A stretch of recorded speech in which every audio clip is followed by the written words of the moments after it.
Hello and welcome to part 10 of my little tree generation series.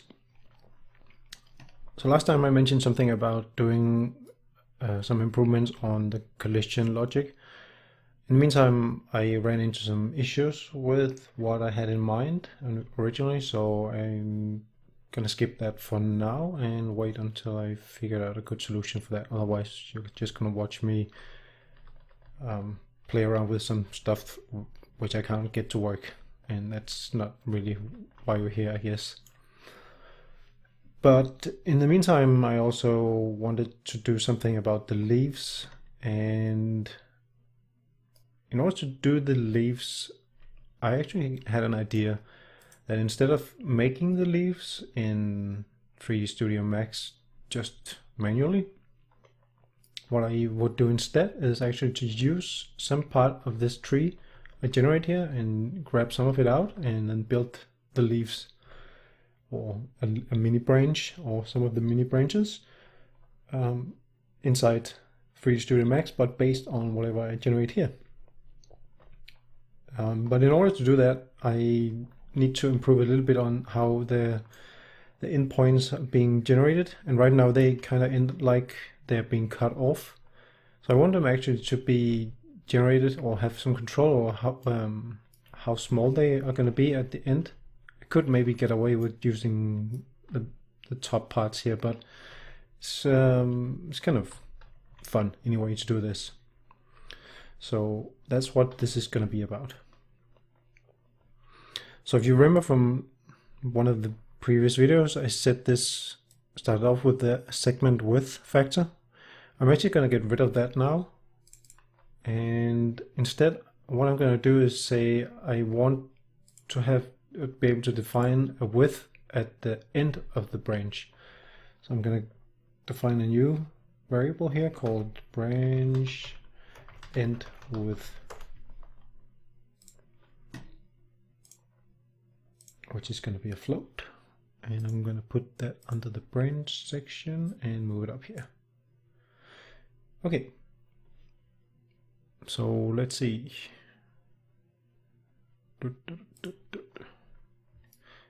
Oh, I'm missing a comment box. Let's add that. Trace down.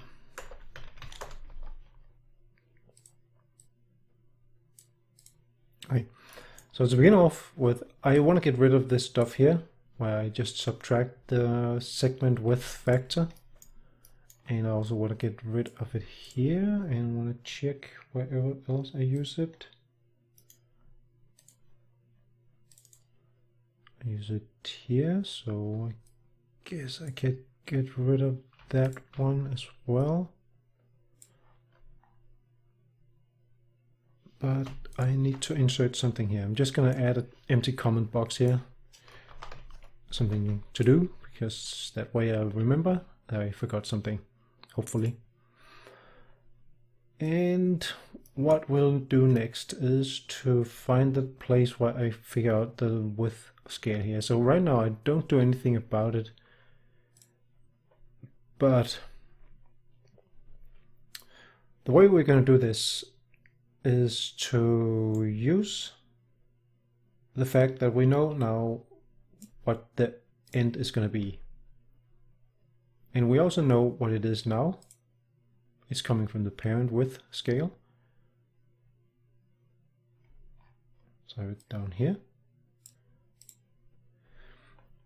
And this is going to be the big one, and this is going to be the smaller one. So let's say we want to, usually it will be, otherwise it's going to be a really weird tree.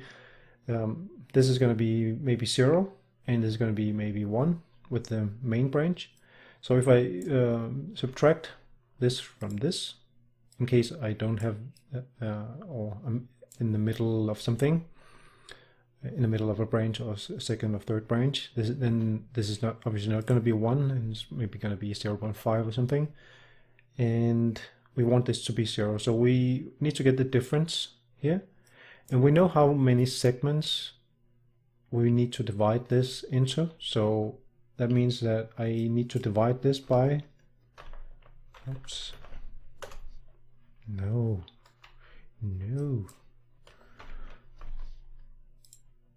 divide this by the number of segments per branch. Oops.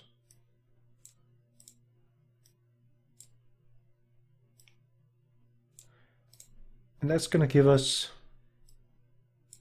let's add a comment for this one. It's going to give us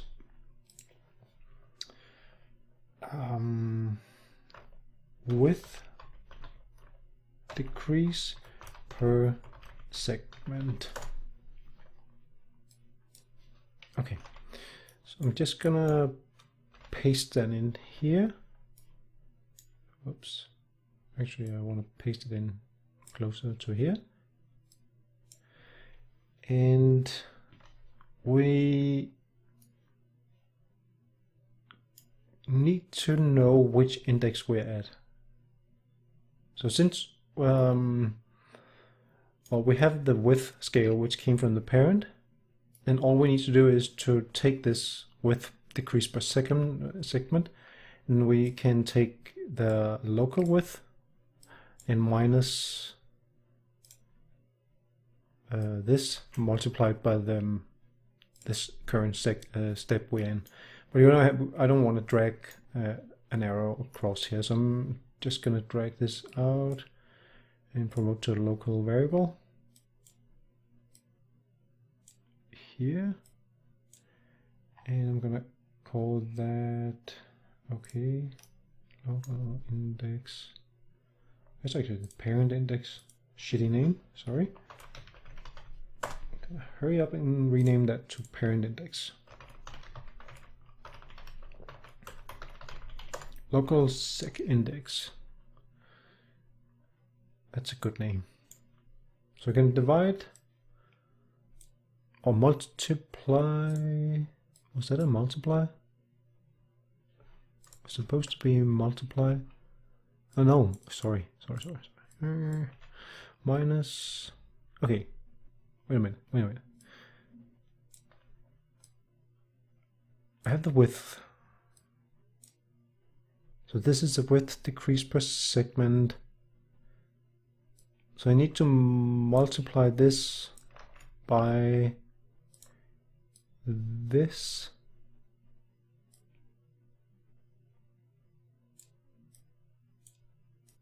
And then subtract that from the local width. That should give me the new. Wow. So it needs to go in here. Oh, what a bunch of spaghetti. Okay, I'm gonna take this stuff here and I'm gonna collapse that to collapse nodes and call this get branch width. And if I'm lucky, I can fit that in here. And move this down a little bit. And it almost looks organized. So let me just review this. So I'm taking the width of the branch, or whatever the parent branch was, and I'm saying what does it need to end at. I'm going to divide that by the number of branches in this current branch. Then I'm going to multiply that by that local segment index, which is our counter, and that's going to progressively subtract more and more from the parent width, so it's going to be smaller and smaller. Yes, this should work, I think.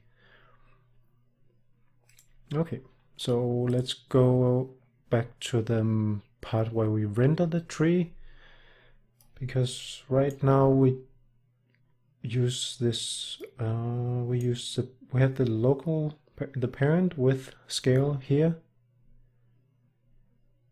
and we also need to get something similar here. So let's see, we have an event graph.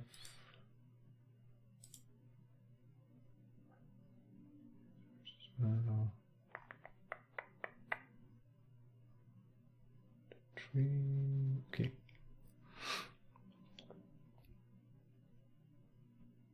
I'm sorry, I just need to think how I best do this. I think I need some more space. This is the for loop. I definitely want to save the index here because I'm going to need that. So I'm going to make some more space here, and I'm going to save that in a local variable.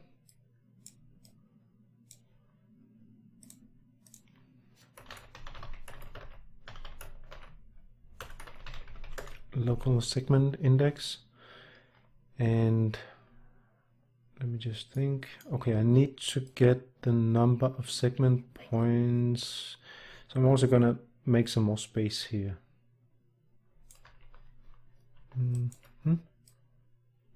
Oops.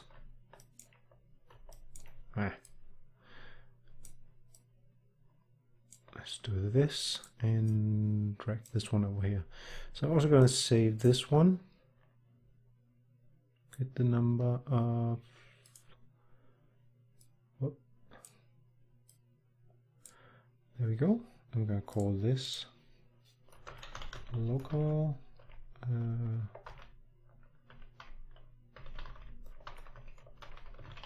local segments per branch. So I don't want the -2 because that's just used for the spline mesh logic here. So I want the real number of segments, otherwise I think this is going to be off. So again, I need to do something similar as I did just before. I need to take my, in this case, local width scale, and I need to subtract the branch end width, so I know the difference between these two, and then I divide this by that number of segments, and that's going to give me a new variable, which I'm also going to store in a local variable because I just need it once per branch. So I don't want to have this inside the for loop. Local, and this, let's give it a good name, width decrease per sec. So this is going to be saving the width decrease per segment.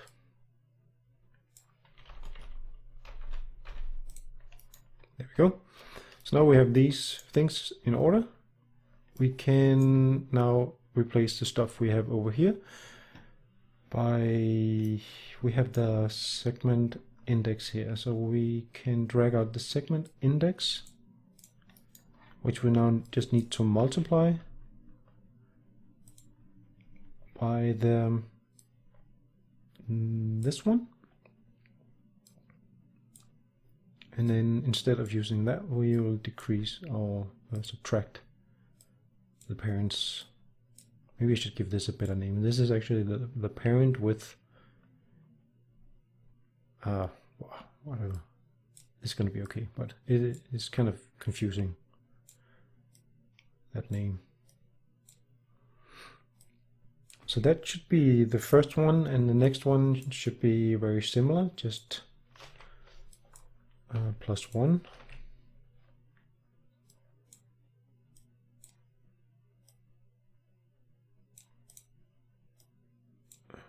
This one out, +1, +1. There we go. And that should be it, I guess. Let's see. That would have been too easy, right? Well, something happened, but not exactly as I wanted it to. Of course not. Do I need to add 1 to this one as well? And then 2 to the next one? Maybe I need to. Let's say 1 here and 2.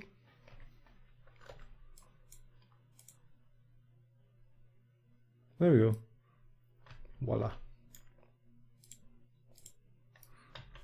So now we have control over the width. We can say it should be 0.5 at the end. then it will look like this, or 0.1. And then all of them is going to end at 0.1 or 0.2 or whatever. And while this might not be exactly what you want, I think this is going to serve the purpose of what I'm going to be using this for now. So I'm just going to make a random tree here.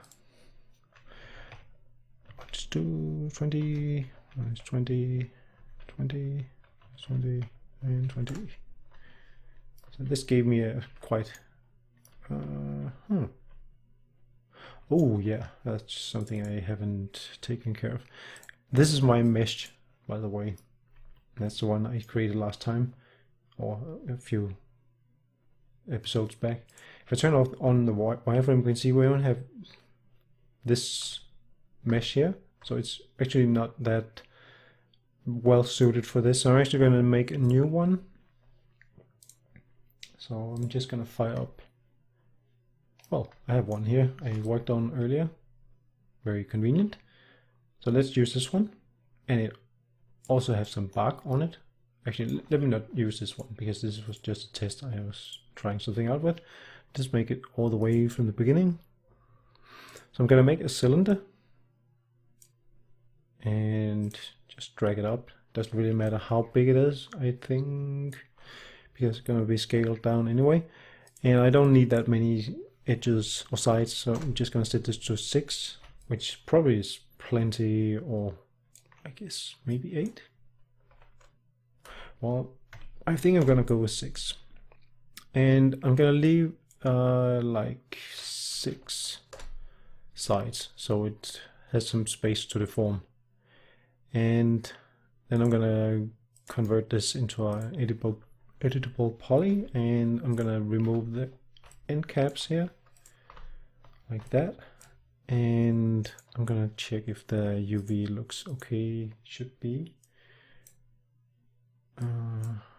Especially if I select it. Oops. No.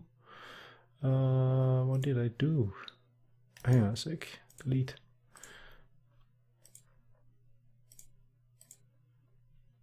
There we go. Looks very nice. Except it's a bit off. So let me just get that. Let's see. There's a button here. Very nice. And then collapse. And export. And find a place to save it.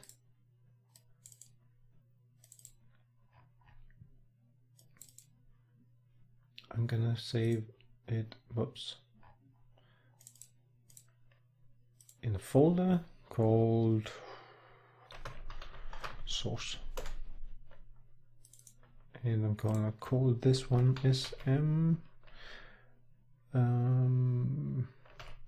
branch. So this is gonna be our branch. So I'm gonna get rid of the cylinder. And it's being used both in the L system and the tree generator and so on, but I'm gonna force delete it anyway. There we go. And let me just get rid of that old L system. Do I have another L system? No. And then I'm gonna import my branch. And no, I don't want any of that.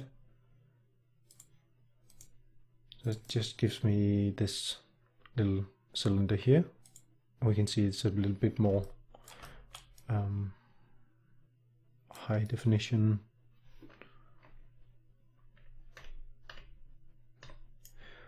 And let's just put that inside our tree generator. Oops. Actually, let me just expose this because this is going to be very handy. I thought I did that actually, so I might have done that off video, but anyway, I'm going to do it now then. I'm going to add a variable called mesh, which is going to be a static mesh here, and I'm gonna put that under the branch and expose it. And then I'm gonna set that equal to here. Oh, don't need to do that. Do we have any more of them? Those? The thing is, you want to keep these update mesh off until the last one, because when you do the set static mesh, it's going to update the mesh anyway. So it's just going to save a little bit of performance. I think that's it. Let me just compile this and set a default to our little branch. Compile that again, save. And now we have a new, quite more smooth tree. So I guess we can use some of this here. I just want this to be a little bit shorter, and I have 20 minutes on the video, so I think I'm gonna cut the video here and continue with it, with the branch generation or the leaves generations in the next video. So it's going to be a little bit easier to follow along in case you want to. Was there anything else I wanted to do before I end this?